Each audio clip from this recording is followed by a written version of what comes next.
Hello everyone out there. I am Dr. Anupama Rao, Additional Professor from Department of Periodontology, Yenepoya Dental College. Today I am going to talk on halitosis, unmasking the mystery, the science behind the bad breath. So today I am going to talk on specific learning objectives like what is halitosis, to know and classify and the causes of halitosis, to understand the pathogenesis of halitosis, and to be able to diagnose and treat halitosis. So these are the contents of today's topic: introduction, definition, classification, causes, diagnosis, management, and summary and references. So coming to the introduction, halitosis is a term derived from Latin word called halitus, means breath air, and osis means pathology. So halitosis is also called as bad breath, is an unpleasant odor emanating from the mouth. It can be a significant source of social anxiety and embarrassment for those who experience it. The other names given for halitosis are oral malodor, fetor exor, and fetor oris. Halitosis is a highly prevalent condition, potentially affecting up to 30% of the population and affecting quality of life and interpersonal relationship. So how do you classify halitosis? Halitosis was classified in year 2000 by Egaki, which is not very well accepted, but it is mainly categorized based on types of halitosis, like genuine halitosis, where the person has a true bad breath which is having a detectable malodor. It can be categorized into physiological halitosis and pathological halitosis. Physiological halitosis is it's not a permanent halitosis, but it's a transient or a temporary bad breath which is caused maybe due to morning breath or certain food diet like garlic, onion, and dehydration due to salivary secretion which is reduced. Pathological halitosis is most of the time chronic in nature, and it is because of underlying oral and systemic conditions. There is something called pseudo-halitosis. Pseudo-halitosis means there is no as such pathology or disease present in the person, but person believes that he has halitosis. That is called as pseudo-halitosis. And halitophobia is a condition, it's a psychiatric condition where the person is fearful about his breath. Even if there is no bad breath, the still patient fears that he has a severe form of bad breath. Even after treatment of genuine halitosis or a pseudo-halitosis, patient keeps believing that he has bad breath. So that is a psychological condition which needs psychiatric or psychologist assessment. Now coming to the causes for halitosis. Mainly causes of halitosis can be extraoral or intraoral. So what are the extraoral causes for halitosis? The major causes for extraoral halitosis are systemic conditions. So presence of systemic condition like respiratory diseases like bronchitis, sinusitis, tonsillitis, or kidney diseases or kidney failures, diabetes mellitus, liver disorders or liver failure can give rise to certain type of bad breath in the mouth. For example, diabetes patient usually have fruity odor or acetone breath. In kidney failure, patient will have fishy smell, and in liver disorders, patient will have kind of musty smell or a garlic type of smell. So these are some systemic conditions where patient can experience bad breath. Then certain medication, if the patient is under chemotherapeutic drugs or tranquilizers or some kind of nitrates treatment, they might have halitosis. So medication also can cause you bad breath. Presence of some diet like garlic, onion, drinking too much of coffee, tea can give rise to bad breath. And habits like smoking, tobacco abuse, as well as your alcohol consumption also can lead to bad breath. Now coming to the oral causes for halitosis. The most common cause for oral halitosis is poor oral hygiene, where the bacteria accumulates on the tooth surface as well as on the gum surface, on the tongue, and that itself cause you halitosis or a bad breath. Then food impaction between the teeth can result into halitosis. If the food impaction remains for a longer time, it can give rise to bad breath. Also, presence of gingival and periodontal disease, where there is a gum infection, where the periodontal pocket becomes a reservoir for anaerobic bacteria like P. gingivalis, P. intermedia, which can give rise to volatile sulfide compounds, which itself can give rise to bad breath. And rampant caries or a simple caries involvement, which can accumulate food on its surface, thereby giving rise to bad breath. Other causes for oral halitosis include extraction socket. So after extraction, if the socket is not approximated properly and it is kept open and it gets infected due to presence of food debris, it can give rise to bad breath.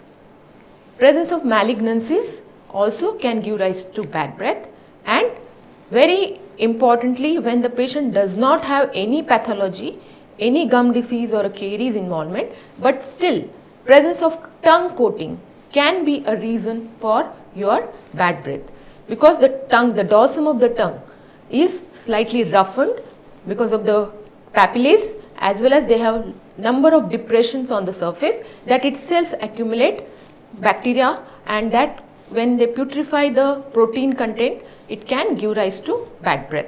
So the dorsum of the tongue in the posterior area, which is not much accessible, the white coating on the tongue can give rise to bad breath. Now coming to the etiology or etiopathogenesis behind halitosis. Volatile sulfur compounds are the primary reason behind bad breath.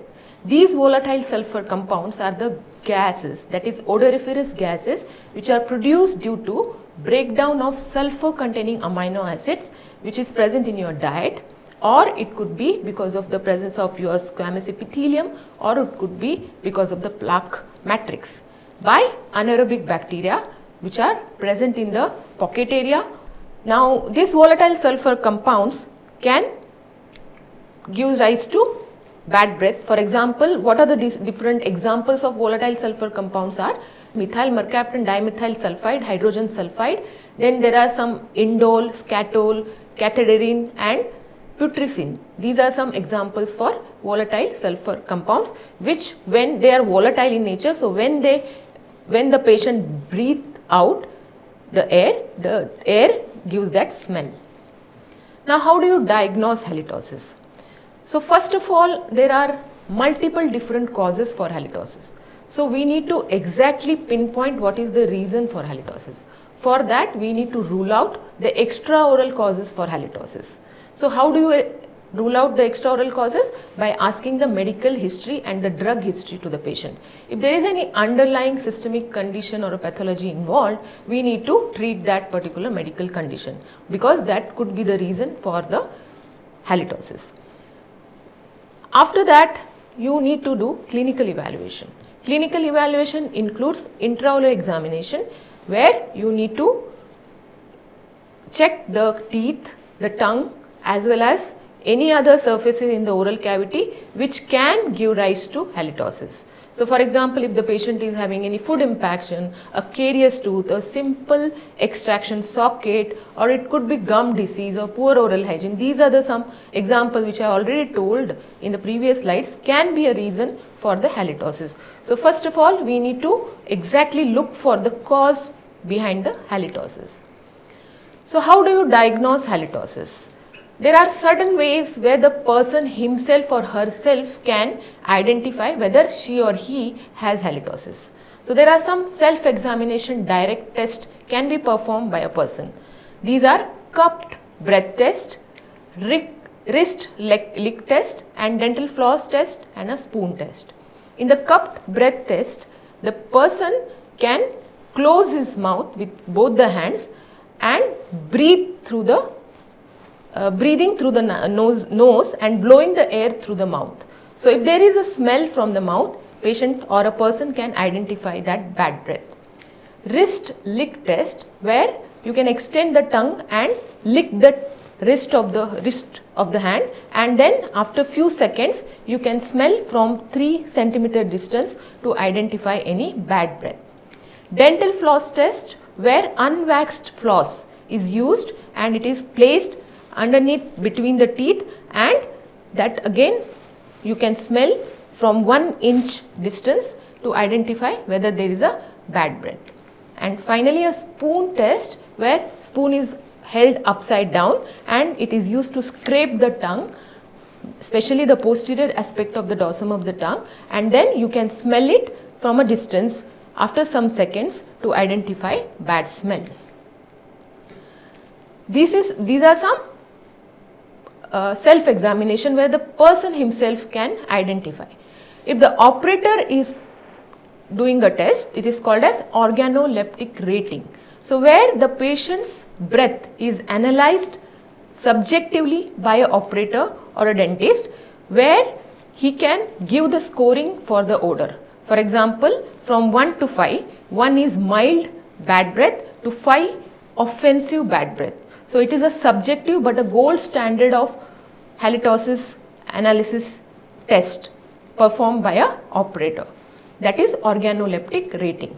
Then there are some objective tests which can be performed using an apparatus or a device, which can be of examples are gas chromatography, mass spectrometry, or a halimeter. Halimeter is a device where you have a sensors which can detect volatile sulfide compounds, but they cannot distinguish among the volatile sulfide compound. It can give you cumulative quantitative estimation of volatile sulfide compounds. But in gas chromatography, where you can actually analyze qualitatively and quantitatively different types of volatile sulfide compounds.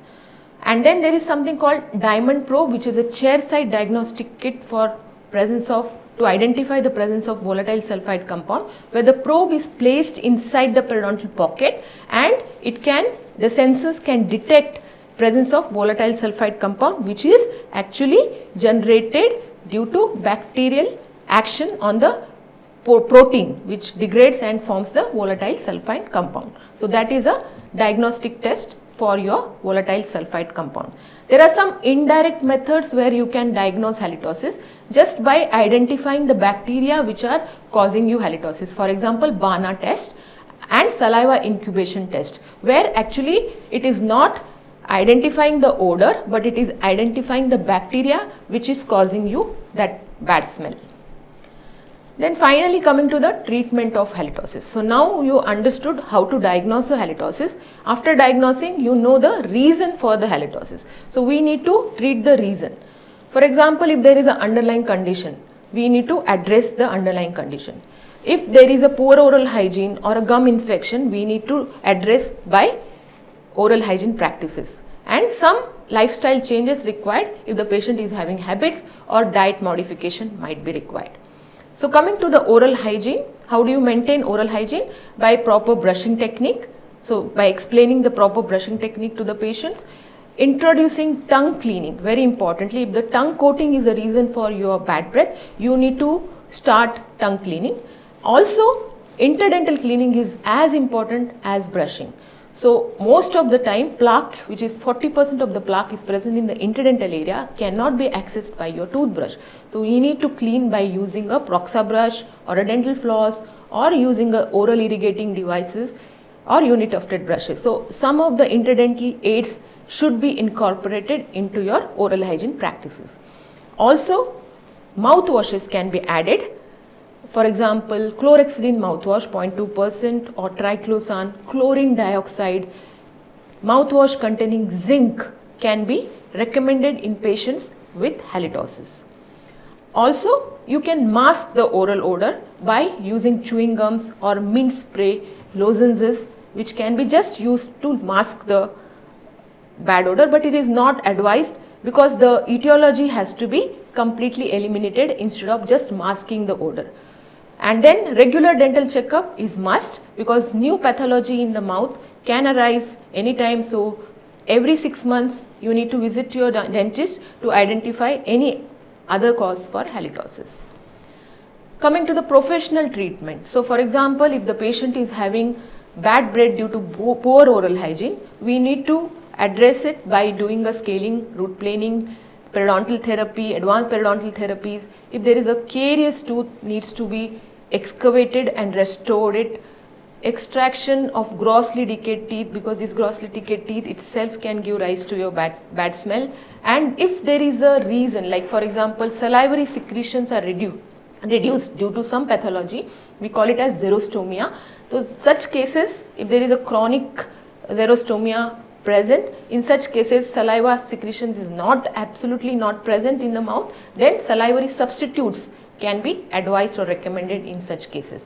What happens in morning breath is where the patient night time, the salivary secretions are completely reduced, the oxygen availability is reduced, so these anaerobic bacteria is more active, and during the night this putrefaction and formation of this volatile sulfide compound is very rampant. So morning when you get up, you get that bad smell, but it is transient. Once you start brushing and your salivary secretion starts normally happening, then automatically the smell goes off. So in the daytime usually you don't have smell, but after night, early morning when you get up, you get a bad smell. And next, lifestyle modification is required in cases where there is a diet which is causing you bad smell. As I told you, garlic, onion, restriction of diet, and your coffees, tea also can give you bad breath. Smoking and alcohol is one of the reasons for bad smell, so you need to address that by asking the patient to quit the habits. And of course, salivary secretion can be increased by drinking a lot of water. So coming to the summary of today's topic, a comprehensive approach involving oral hygiene, professional care, lifestyle changes is a key for long-term success in the treatment of halitosis. Fresh breath is a reflection of overall health. Prioritize oral care and consult dentist for personalized advice. Halitosis is treatable. With proper knowledge and consistent effort, one can confidently overcome bad breath. So that's it for today. Thank you so much.